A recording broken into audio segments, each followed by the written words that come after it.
Assalamualaikum warahmatullahi taala wabarakatuh. Perkenalkan, nama saya Ahmad Rizi Akbar, Prodi Tadbis Bahasa Indonesia semester 4. Di sini saya akan memenuhi tugas yang diberikan oleh Bapak dosen pengampu mata kuliah belajar dan pembelajaran. Jadi di sini saya itu akan mempraktekkan sebuah praktek bagaimana cara mengajar yang benar. Di sini saya itu akan menjelaskan bagaimana yang dimaksud dengan ungkapan tabu. Karena memang kita itu memang dari Prodi Bahasa Indonesia, tentu kita itu juga harus bisa memilah-milih bahasa yang bagus untuk kita gunakan. Apalagi kita sebagai makhluk sosial, kita itu tidak luput keseharian kita itu bersama dengan seseorang di sekitar kita. Jadi untuk etika dalam kita berbicara, kita harus menggunakan bahasa yang baik dan menjauhi ungkapan tabu. Seperti itu. Di sini juga sebelum kita jauh melangkah mengenai pembahasan ungkapan tabu, kita mengenal terlebih dahulu pemerolehan bahasa tabu. Sebenarnya di sini juga disebutkan bahasa tabu itu pertama kali digunakan oleh Kapten James Cook dalam pelayaran yang ketiga mengelilingi dunia di Kepulauan Tonga, di Kepulauan Tonga pada tahun 1977.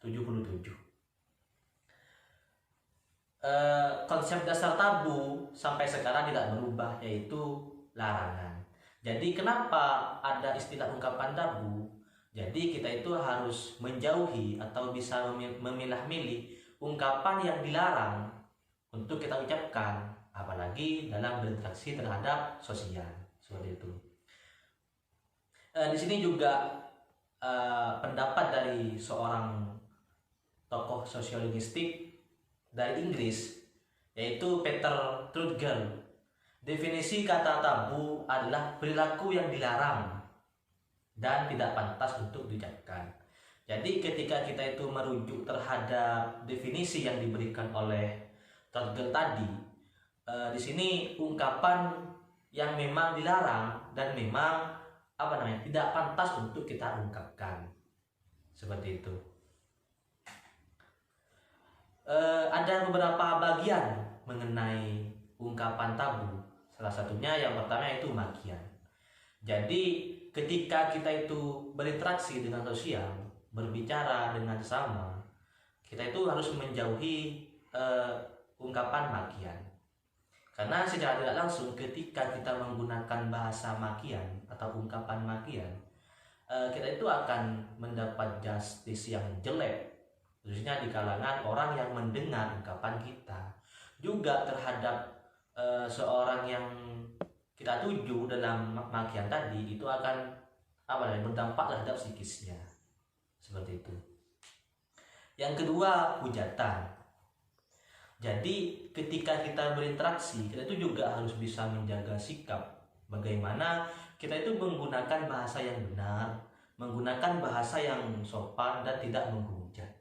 Karena ketika kita menggunakan bahasa hujatan, cenderung seseorang itu akan memberikan stimulus terhadap seseorang, orang itu akan marah. Seperti itu. Yang ketiga yaitu kutukan. Jadi mungkin ketika kita marah, kita itu akan cenderung menggunakan bahasa yang istilahnya bahasa kotor, bahasa kasar dan semacamnya. Dan di sini juga kutukan juga termasuk. Nah, itu kenapa kita itu harus menggunakan bisa memilah-milih bahasa yang benar, ungkapan yang benar untuk kita berinteraksi dengan sesama. Jadi meskipun kita dalam keadaan marah sekaligus benci terhadap seorang tersebut, sebisa mungkin kita menjauhi dari makian, hujatan dan kutukan seperti itu. Juga ungkapan tabu ini merupakan suatu hal yang mungkin tidak etis untuk kita ungkapkan. Apalagi ketika kita berbicara berinteraksi dengan sesama, kita itu harus menggunakan bahasa yang sopan, ungkapan yang benar, dan sebisa mungkin kita harus menjaga perilaku, ungkapan, dan apa yang keluar dari mulut kita. Karena sebenarnya pepatah mengatakan ada yang lebih tajam ketimbang pedang, yaitu lidah dan mulut yang digunakan untuk mencela dan dan digunakan untuk ungkapan tabu yang disampaikan terhadap orang lain untuk mencaci, menghujat, atau mungkin sumpah serapah yang lainnya terhadap seorang tersebut. Jadi sebagai anak bahasa Indonesia, kita itu harus pandai-pandai menggunakan bahasa yang bagus, bahasa yang baik, dan bahasa yang jauh dari ungkapan tabu tersebut. Mungkin hanya ini yang dapat saya sampaikan untuk tugas kuliah untuk tugas kuliah dari belajar dan pembelajaran. Kurang lebihnya mohon maaf. Wallahul muwaffiq lima yuhibbu wa yarda. Wassalamualaikum warahmatullahi taala wabarakatuh.